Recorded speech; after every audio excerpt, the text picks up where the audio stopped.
અમદાવાદની જીટીયુમાં મહિલા પ્રોફેસરની જાતીય સતામણીના કેસમાં હવે તપાસ સમિતિ બનશે. બીઓજીની મળેલી બેઠકમાં 4 સભ્યોની સમિતિ બનાવવાનું નક્કી કરાયું છે. જીટીયુના પૂર્વ ડાયરેક્ટર એસડી પંચાલ પર આરોપ લાગ્યા હતા. ઇન્ટરનલ કમ્પ્લેન કમિટીએ એસડી પંચાલને દોષિત જાહેર કર્યા હતા. એસડી પંચાલની અપીલ બાદ કમિટીના રચના કરવાની નક્કી કરવામાં આવ્યું છે. ત્યારે બીઓજી સભ્ય એક સિનિયર પ્રોફેસર, આઈસીસીના ચેરમેન અને કુલપતિનો સમાવેશ આ કમિટીમાં થશે.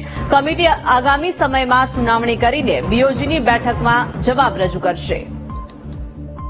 વધુ માહિતી સાથે સંવાદદાતા અપૂર્વ જોડાઈ ગયા છે. અપૂર્વ, અમદાવાદની જીટીયુમાં મહિલા પ્રોફેસરની જાતીય સતામણીના કેસમાં હવે તપાસ સમિતિ બનાવવામાં આવશે અને આ જે સમિતિ છે તેમાં કેટલા સભ્યો હશે અને શું વિગતો મળી રહી છે?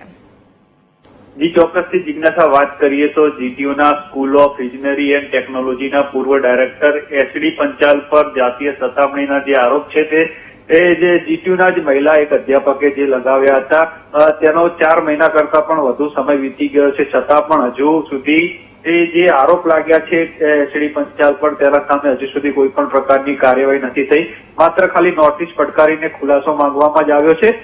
મહિલા અધ્યાપકે ફરિયાદ કરી હતી કે 2022માં જે સમયે તે પીએચડી કરતા હતા તે પીએચડીમાં આ ડાયરેક્ટર તેના માર્ગદર્શક હતા અને તે સમયે તેને જાતીય સતામણી અને શારીરિક ત્રાસ આપતા હોવાની ફરિયાદ જે છે તે જીટીયુ પ્રશાસનને કરી હતી અને તે બાદ જીટીયુ પ્રશાસને એક સુનાવણીમાં તેને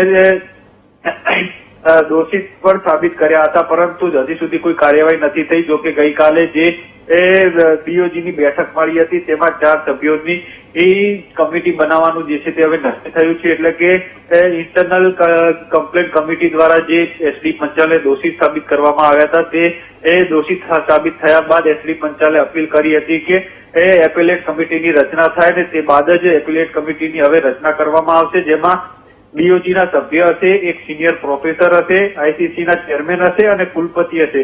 આ 4 સભ્યો જે છે તે ફરી એક વખત આ સમગ્ર મામલાને લઈને સુનાવણી હાથ ધરશે અને એસડી પંચાલની જે દલીલો છે તે આ સુનાવણી દરમિયાન સાંભળવામાં આવશે અને તે બાદ જે છે તે આવનારી બીઓજીની બેઠક મળવાની છે તેમાં સમગ્ર વિગતો જે છે તે રજૂ કરવામાં આવશે અને તે બાદ જ કેવા પ્રકારની કાર્યવાહી એસડી પંચાલ સામે કરવામાં આવશે તેને લઈને જે છે તે નિર્ણય લેવામાં આવશે. પરંતુ ચોક્કસથી કહી શકાય કે છેલ્લા 4 મહિના કરતા પણ વધુ સમય વીતી ગયો છે, છતાં પણ હજુ સુધી કોઈ પણ પ્રકારની કાર્યવાહી જે છે તે જાતીય સતામણીના કેસમાં હજી સુધી એસડી પંચાલ સામે થઈ નથી. તેને લઈને જ અનેક સવાલો ઉભા થઈ રહ્યા છે.